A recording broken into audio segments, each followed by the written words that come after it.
Ընդառաջելով ժողովրդի կամքին, երկու հարցի մասին կցանկանայի խոսել։ Առաջինը Նիկոլ Փաշինյանի հայտարարությանը, որ պետք է Հայաստանը այլևս չպետք է շարունակի Ղարաբաղյան շարժումը։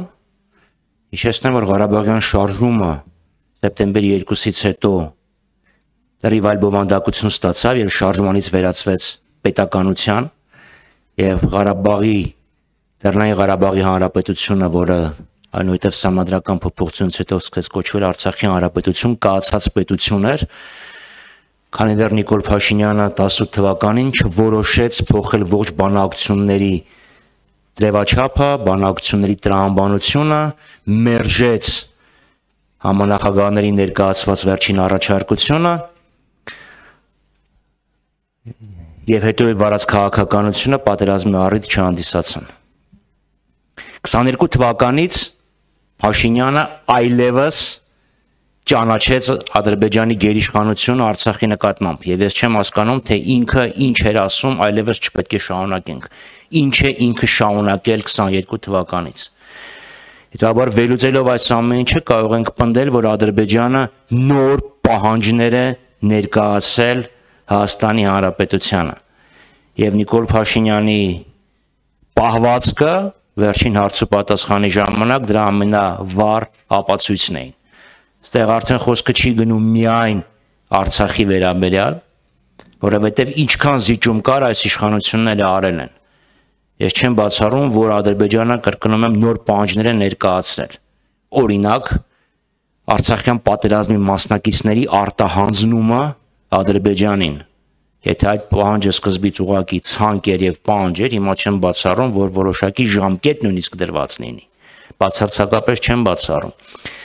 Մյուս այս իշխանությունները խոսում էին նոր սահմանադրության մասին 27 թվականին, հետո 26 թվականին,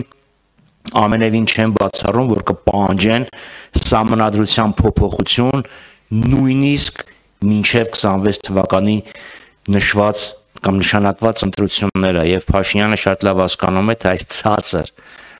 խղճուկ վարկանիշի պայմաններում հանրաքվեն ինչ արդյունք կարող է ունենալ եւ ինչ արդյունք դա կարող է ունենալ անմիջապես իր վրա, որովհետեւ իր իշխանության մնալը ուղղակիորեն կախված է Ալիևի եւ Էրդողանի բարեհաճ վերաբերմունքից։ Հիշեցնեմ Չավուշօղլուի հայտարարությունը 21 թվականի փետրվարի 25-ին։ Մյուս հարցը, որի մասին կուզեի խոսել, դա Գյումրիում տեղի ունեցող այլանդակությունն է, խայտառակ բռնաճնշումներն են, այն բերյա ստալինական քաղաքականությունն է, որ այս իշխանությունները վարում են Գյումրիում։ Եվ ես վստահ եմ, որ Գյումրիի մեր հայրենակիցները չեն վախենա ոչ կարմիր բերետներից, ոչ սև բերետներից, ոչ թուրքի չալմաներից, որոնք փորձում են վախի սարսափի մթնոլորտ ստեղծել, որպեսզի իրենց դրածոն Գյումրիի ընտրություններում կարողանա ձայների մեծամասնությունը ստանալ։ Բայց ես հույս ունեմ, վստահ եմ, որ այն մղձավանջը, որում մենք հայտնվել ենք, այն մղձավանջը, որը այս օրերին 7 տարի առաջ սկսվեց Գյումրիից, հենց այս օրերին Գյումրիում էլ իր վերջաբանը, իր մահկանացուն կկնքի, մղձավանջը մահկանացուն կկնքի, որպեսզի երկիրը կարողանա վեր հառնել, երկիրը կարողանա թոթափել այս բռնատիրությունը, այս պարտությունները եւ այն ատելության մթնոլորտը, որը տիրում է Հայաստանի Հանրապետությունում, որը իդեպ Սարիկ ինչան չեմ իմանում, իրենց Սարիկը երեք նաեւ հմեկի եթերում այդ ատելության խոսքը տարածում էր։ Շնորհակալություն, սիրով կպատասխանեմ ձեր հարցերին։